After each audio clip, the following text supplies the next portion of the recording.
ప్రభువునందు ప్రియమైన దేవుని బిడ్డలారా, మీకు యేసుక్రీస్తు వారి నామంలో వందనాలు.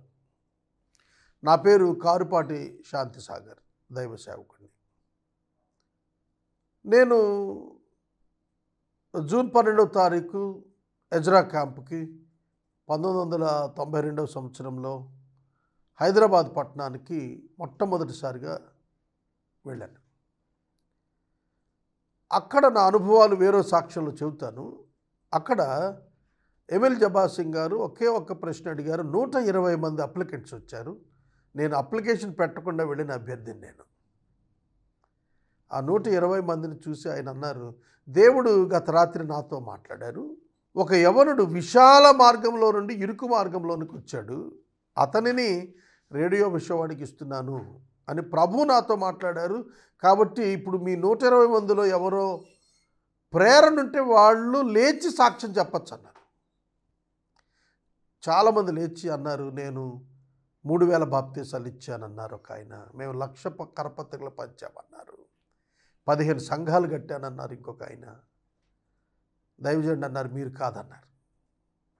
ప్రభు నాకు ప్రేరణ ఇచ్చినప్పుడు నేను ఇంగ్లీష్లో మాట్లాడలేని స్థితిలో ఉన్నాను. అది నాన్న తెలుగులో నేను నా సాక్ష్యం చెప్పాను. అగస్టిన్ గారు ప్రస్తుతం నేషనల్ కోఆర్డినేటర్, ఆయన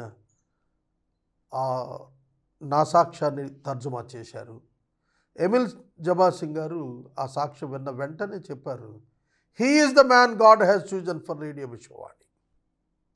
రేడియో విషయవాణి కోసం దేవుడు ఏర్పరచుకున్నానని నాతో చెప్పిన యవనుడు ఈయనే అని ఆ టైంలో నాకు మొట్టమొదటిగా అపాయింట్మెంట్ ఆర్డర్ ఇచ్చారు. జూన్ 12వ తారీఖు 1992 సంవత్సరంలో నేను రేడియో విషయవాణిలో దేవుని దర్శనము చొప్పున ప్రవేశించాను. ఆనాడు నాకు తెలియదు నేను ప్రపంచ 100 భాషల్లోనికి నా సొంత వ్యాఖ్యానాన్ని నేను తీసుకుని వెళ్ళబోతాను అనేది. అది నాకు తెలియదు. దేవుని కార్యాలు గంభీరాలు, ఆయన కార్యాలు ఆశ్చర్యాలు. ఆయన కార్యము పూర్తయ్యే వరకు కూడా అది ఎలా జరిగింది, ఏ విధంగా జరిగింది అనేది వివేచించలేం. ఇది దేవుని మహాకృప. నా రేడియో విషయవాణి ప్రయాణం ఆ విధంగా ప్రారంభమైంది. మరొక సాక్ష్యంలో కలుసుకుందాం. దైవాశీస్సులు.